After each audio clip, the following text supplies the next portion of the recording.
Dear students, कल हमने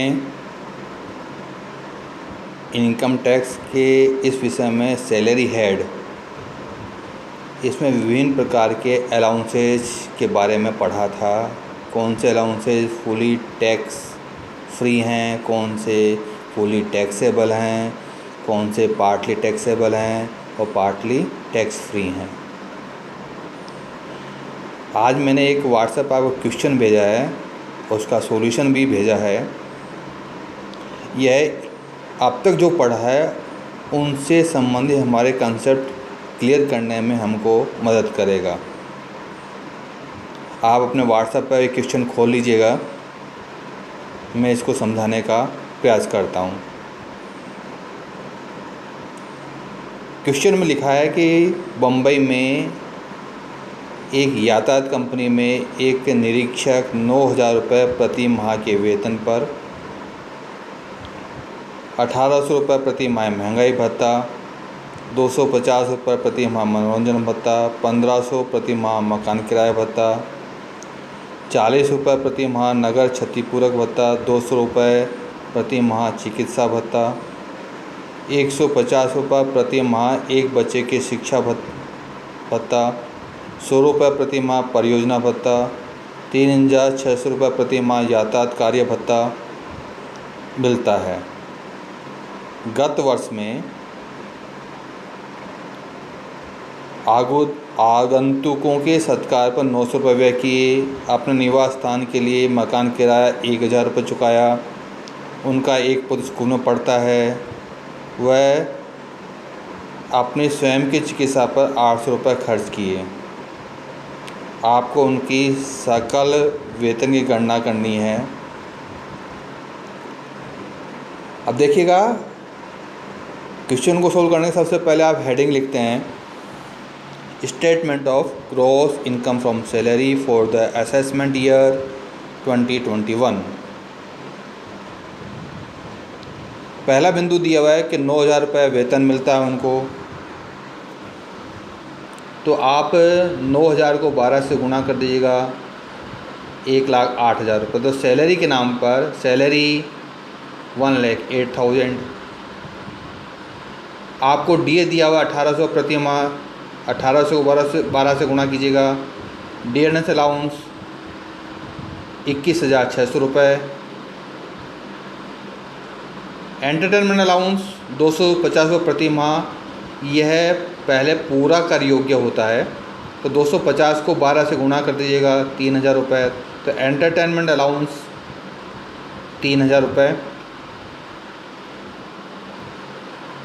1,500 प्रति माह मकान किराया भत्ता। HRA के संबंध में आपको नियम बताए थे कि HRA ये पार्टली टैक्सेबल है और पार्टली टैक्स फ्री है।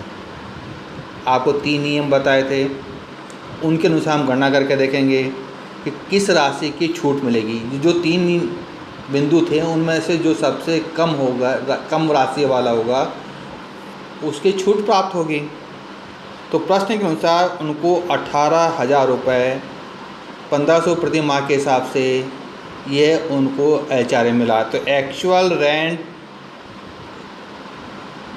अलाउंस HRA जो मिला हुआ 1,800 रुपये।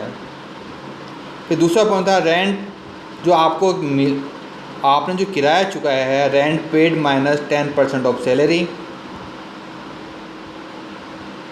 तो रेंट चुकाया आपको नीचे क्वेश्चन में दिया हुआ 1,000 रुपये प्रति माह, तो 12,000 रुपये हमने किराया चुकाया।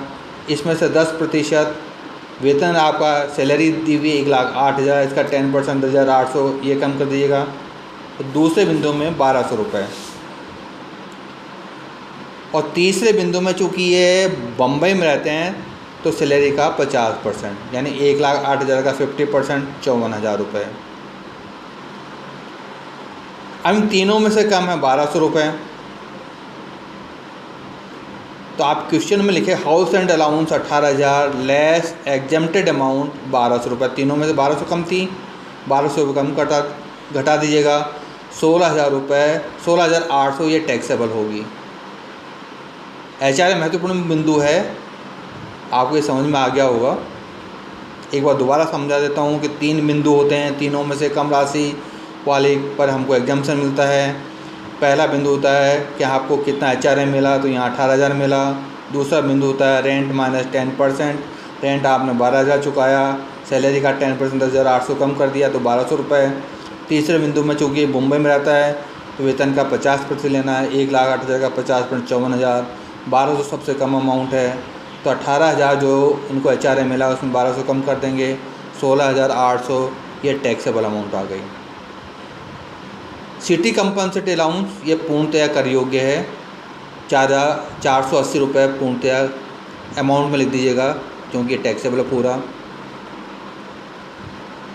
फिर आपको मेडिकल अलाउंस मिला है 200 प्रति माह। आपने खर्च कितना किया वो महत्वपूर्ण नहीं है, जितना मिला वो पूरा टैक्सेबल है। मेडिकल अलाउंस 200 × 12 के हिसाब से 2,400 रुपये मेडिकल अलाउंस ये टैक्सेबल होगा। प्रोजेक्ट अलाउंस ये पूरा टैक्सेबल है, 100 रुपये प्रति माह मिला है तो 1,200 रुपये ये टैक्सेबल हो जाएगा। ट्रांसपोर्ट ड्यूटी अलाउंस 3,600 प्रति माह आपको प्राप्त हुआ है, तो कुल 12 महीने का 43,200 मिला। अब यहाँ पर देखिएगा कोई यदि कर्मचारी ट्रांसपोर्ट कंपनी में काम करता है तो 10,000 रुपये प्रति माह, और जो एक्चुअल अमाउंट मिला है उसका 70% जो दोनों में से कम हो वह कर मुक्त होगा।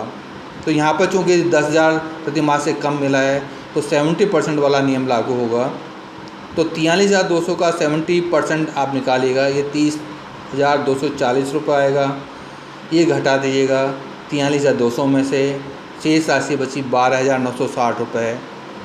तो 12,960 रुपये ये टैक्सेबल अमाउंट में लिखी जाएगी। दोबारा समझ लीजिएगा, कोई भी कर्मचारी जो ट्रांसपोर्ट कंपनी में काम करता है उसको ट्रांसपोर्ट अलाउंस ड्यूटी के समय यदि मिलता है तो 10,000 रुपये प्रति माह या प्राप्त राशि का 70% जो दोनों में से कम हो वह कर मुक्त होता है। यहाँ पर इस कर्मचारी को 3,600 रुपये प्रति माह मिल रहे हैं, कुल 43,200 मिले। 10,000 वाला बिंदु यहाँ पर लागू नहीं होगा, 70% वाला बिंदु लागू होगा। तो 70% 43,200 का ये कम कर दीजिएगा, शेष राशि बचती 12,960 रुपये, यह टैक्सेबल होगी। फिर चिल्ड्रंस एजुकेशन अलाउंस 150 रुपये प्रति माह मिला है इनको, 12 महीने के हिसाब से 1,800 रुपये इनको ये चिल्ड्रंस एजुकेशन अलाउंस मिला। इसके बारे में नियम है कि यह पार्ट 2 बच्चों तक छूट मिलती है, वह भी 100 रुपये प्रति माह। जितना हमको अलाउंस मिला उसमें 2 बच्चों पर 100 रुपये प्रति माह के हिसाब से आप लेस कर दीजिएगा। यहाँ पर चूँकि उनका एक ही बच्चा है तो 150 रुपये के हिसाब से 12 महीने उनको 1,800 रुपये मिले।